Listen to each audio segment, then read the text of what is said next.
It's entirely up to the person himself to decide.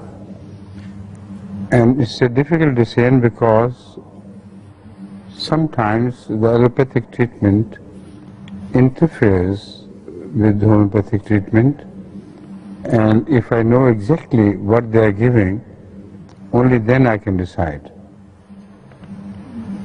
For instance, if somebody has thickening of blood with the result that it is possible for such a person to build a clot in the bloodstream,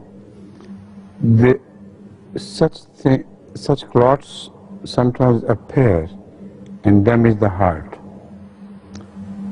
The allopathic doctors immediately give such patients some drugs which thin the blood,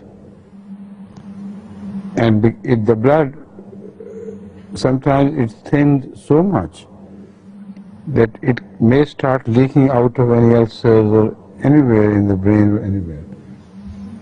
Now, if on the top of that you give homeopathic treatment, which also is anti-clotting, then the collective effect can be very damaging.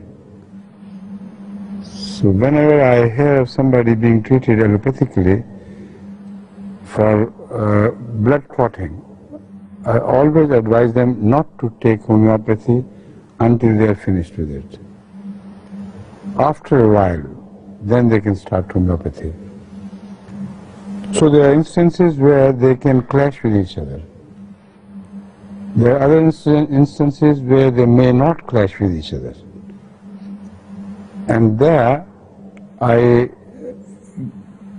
require the patient to decide for himself. I never advise, because it's a grave matter of responsibility. I don't want to take that responsibility. It's up to him to discontinue the other treatment or not to discontinue. Dua is so, yes, sir. If I may translate the question in English first. The question was that we do take medicine from our GP back home, and when we send to Hazur for prayers, out of kindness, Hazur also sends some homeopathic medicine as well. So he wants to know, shall we take both medicine or